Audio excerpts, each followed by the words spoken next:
നമസ്കാരം, ഞാൻ ഡോക്ടർ ഭാഗ്യ Q&B health കെയറിലെ Ayurveda ഡോക്ടറാണ്. ഇന്ന് നമ്മൾ വീഡിയോയിൽ ഡിസ്കസ് ചെയ്യുന്നത് സ്ത്രീകളിലും അതുപോലെ തന്നെ പെൺകുട്ടികളിലൊക്കെ അവരൊരു അഡോളസെൻറ്റ് പീരീഡൊക്കെ എത്തുന്ന സമയത്ത് അവരിൽ വരുന്നൊരു കോമൺ പ്രോബ്ലമാണ് അമിതമായിട്ടുള്ളൊരു ഹെയർ ഗ്രോത്ത്. അത് ചില ആളുകളിൽ പാരമ്പര്യമായിട്ട് അങ്ങനെ കാണിക്കാറുണ്ട്. എന്നാൽ ചില ആളുകളിൽ ഹോർമോണൽ ചേഞ്ചസിൻ്റെ ഭാഗമായിട്ട് ഹെയർ ഗ്രോത്ത് എന്ന് ഉദ്ദേശിച്ചത് ഫേഷ്യൽ ഹെയർ ഗ്രോത്ത് ആണ്. മുഖത്ത് കൂടുതലായിട്ടും ഹെയർ ഉണ്ടാവുന്നു. അപ്പം നമ്മൾ എടുത്ത് നോക്കുകയാണെങ്കിൽ പെൺകുട്ടികളിൽ പുരുഷന്മാരിലുള്ള പോലെ ഹെയർ ഗ്രോത്ത് ഉണ്ടാവുക. നോർമലി ഒരു തിന്നായിട്ടുള്ള ഹെയർ എല്ലാവരിലും തന്നെ പ്രസൻറ്റ് ചെയ്യുന്നതാണ്. പക്ഷെ അതുപോലെയല്ല പെൺകുട്ടികളിൽ പുരുഷന്മാരിൽ എങ്ങനെയാണോ ഹെയർ ഉള്ളത് അതേ ഒരു കട്ടിയിൽ അതേ ആ ഒരു കറുപ്പ് നിറമൊക്കെ ആയിട്ട് ഹെയർ ഗ്രോത്ത് ഉണ്ടാവുക.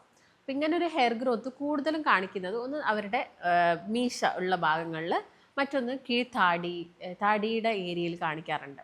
ചില ആളുകളിൽ ഈ ചീക്കിൻ്റെ ഭാഗത്തോട്ടൊക്കെ കുറച്ചൊരു ഹെയർ ഗ്രോത്ത് ഉണ്ടാവാറുണ്ട്. പിന്നെ കൂടുതലും നമുക്ക് ഈ ഒരു താഴോട്ടാണ് കീഴ്ത്താടി നല്ല രീതിയിൽ ഈ രണ്ട് സൈഡിലായിട്ടും നല്ല കട്ടിയുള്ള രീതിയിൽ നമ്മൾ രോമങ്ങൾ കാണാറുണ്ട്. അപ്പം ഇത് പെൺകുട്ടികളിൽ കൂടുതലും ഹോർമോണൽ ചേഞ്ചസിൻ്റെ ഭാഗമായിട്ടാണ്.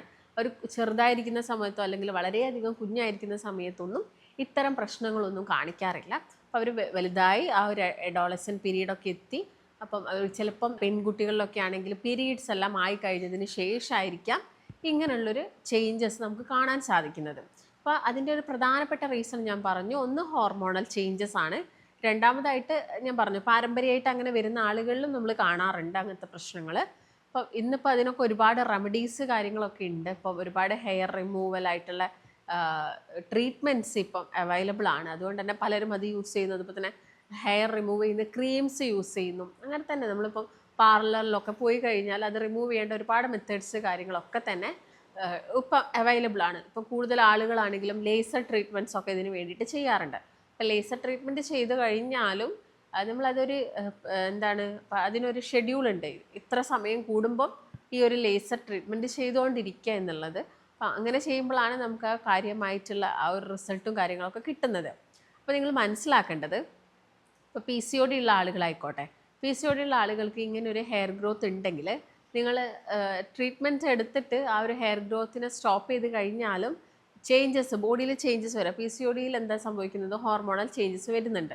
ആ ഒരു സിസ്റ്റ് ഫോർമേഷൻ ഉണ്ടാകുന്ന സമയത്ത് ഓവറിനകത്ത് ഹോർമോണൽ ചേഞ്ചസ് പ്രോപ്പറായിട്ട് ഓവം പ്രൊഡ്യൂസ് ചെയ്യില്ല, ഹോർമോൺസിൻ്റെ പ്രൊഡക്ഷനും പ്രോപ്പറായിട്ട് നടക്കില്ല. അപ്പോൾ അതിൻ്റെ ഭാഗമായിട്ട് ഈ പറഞ്ഞ പോലെ തന്നെ ഹോർമോണൽ ചേഞ്ചസിൻ്റെ ഭാഗമായിട്ട് അമിതമായിട്ടുള്ള ഹെയർ ഗ്രോത്ത് നമുക്ക് കാണാൻ വേണ്ടിയിട്ട് പറ്റുന്നതാണ്. അപ്പം നമ്മൾ വളരെ കോമൺ ആയിട്ട് ഈ പ്രശ്നം കാണുന്നത് PCOD ഉള്ള പെൺകുട്ടികളിലും അതുപോലെ തന്നെ സ്ത്രീകളിലുമാണ്. അപ്പോൾ ഇതൊന്നും ഇല്ലാതെയും ഹോർമോൺ ചേഞ്ചസ് ഉണ്ടാവാം, എന്നാൽ സിസ്റ്റ് ഫോർമേഷൻ ഇല്ല. ഈ ഒരു അണ്ടാശയത്തിനകത്ത് സിസ്റ്റ് ഫോർമേഷൻ ഇല്ല, പക്ഷെ ബോഡിയിൽ ഹോർമോൺ ചേഞ്ചസ് നടക്കുന്നുണ്ടെങ്കിലും ആൻഡ്രോജൻ കൂടുതലായിട്ട് നിൽക്കുന്നുണ്ടെങ്കിലും ഈ പറഞ്ഞ പോലെ തന്നെ ഹെയർ ഗ്രോത്ത് കൂടുതലായിട്ടും കാണിക്കാം. ഇപ്പം നോർമലി നമ്മളെല്ലാവരും അത് ഷേവ് ചെയ്യുകയോ അല്ലെങ്കിൽ അത് റിമൂവ് ചെയ്യുകയോ ഒക്കെ ചെയ്യാറുണ്ട്. അങ്ങനെ ചെയ്ത് കഴിഞ്ഞാലും അതിൻ്റെ ഗ്രോത്ത് പെട്ടെന്ന് കൂടുതലാണ്.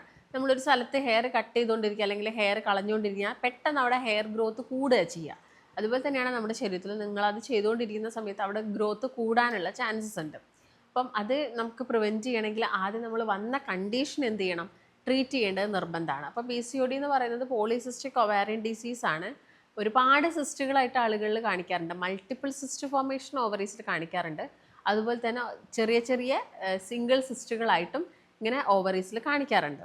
അപ്പം അതിന് ഏറ്റവും ഇമ്പോർട്ടൻ്റ് PCODക്ക് ഏറ്റവും ഇമ്പോർട്ടൻ്റ് ആയിട്ട് നമ്മൾ ചെയ്യേണ്ട ഒരു കാര്യം എന്ന് പറയുന്നത് ഡയറ്റാണ്. പ്രോപ്പറായിട്ടുള്ളൊരു ഡയറ്റ് ട്രീറ്റ്മെൻറ്റ് തന്നെ നിങ്ങൾ എടുക്കണം. ഡയറ്റ് തെറാപ്പി നിങ്ങൾ ഫോളോ ചെയ്താൽ മാത്രമേ നമുക്ക് PCOD ക്യൂർ ചെയ്യാൻ സാധിക്കുള്ളൂ. അപ്പോൾ PCODക്ക് ആദ്യം തന്നെ ഒരു മെഡിസിന് വേണ്ടിയിട്ട് നിങ്ങൾ ആരും പോകരുത്. കാരണം നമ്മുടെ ലൈഫ് സ്റ്റൈൽ ചേഞ്ചസിൻ്റെ ഭാഗമായിട്ടാണ് ഈ ഒരു പ്രശ്നം വന്നിരിക്കുന്നത്. അപ്പോൾ ലൈഫ് സ്റ്റൈൽ മോഡിഫിക്കേഷൻസ് വരുത്തുന്നത് വഴി നമുക്ക് PCOD പ്രശ്നങ്ങളൊക്കെ എന്ത് ചെയ്യാൻ പറ്റും, നോർമലാക്കാൻ സാധിക്കുന്നതാണ്. അപ്പോൾ ഇപ്പോൾ താൽക്കാലികമായിട്ട് അല്ലെങ്കിൽ നമുക്ക് ആ ഒരു ഹെയർ ഗ്രോത്ത് ഒന്ന് താൽക്കാലികമായിട്ടൊക്കെ പോക്കണമെങ്കിൽ നമുക്ക് ചെയ്യാൻ പറ്റുന്ന കുറച്ച് നാച്ചുറൽ റെമഡീസ് ഉണ്ട്. അതായത് നിങ്ങളിപ്പം ഞാൻ നേരത്തെ പറഞ്ഞ പോലെ ലേസർ ട്രീറ്റ്മെൻ്റ് ഒക്കെ നിങ്ങൾ ഇതിനിപ്പോൾ ചെയ്യുന്നത് പോലെ തന്നെ നമുക്ക് വീട്ടിലിരുന്നുകൊണ്ട് അധികം കോസ്റ്റ് ഫ്രണ്ട്ലി ഒക്കെ ആയിട്ട് അധികം പൈസ ചിലവാക്കാതെ നമ്മൾ ഡെയിലി ചെയ്യുകയാണെങ്കിൽ നമുക്ക് മാറ്റം ഉണ്ടാകുന്ന ഒരുപാട് കാര്യങ്ങളുണ്ട്. പക്ഷേ പലരും അത് ഡെയിലി ചെയ്യാൻ മടിയായതുകൊണ്ടാണ് നമ്മൾ ഇത്തരം ട്രീറ്റ്മെൻറ്റ്സിലോട്ടൊക്കെ പോകുന്നത്.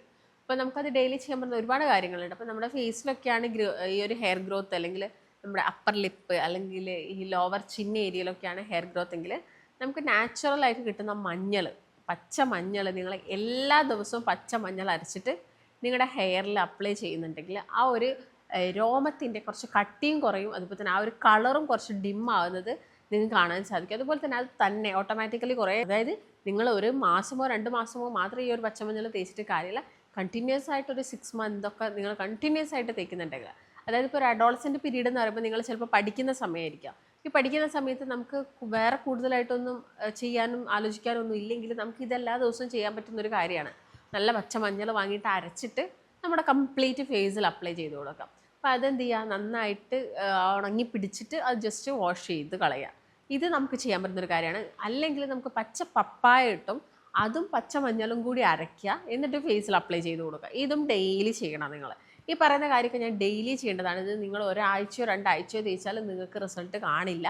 കണ്ടിന്യൂസ് ആയിട്ട് ചെയ്യുക. ഇങ്ങനെ കണ്ടിന്യൂസ് ആയിട്ട് ചെയ്യുന്ന വഴി ഹെയർ ഗ്രോത്തും കുറയും, അതുപോലെ തന്നെ കുറച്ച് ഫേസിനൊക്കെ ആണെങ്കിൽ കുറച്ചൊരു ഗ്ലോയും കാര്യങ്ങളൊക്കെ വരുന്നതുമാണ്.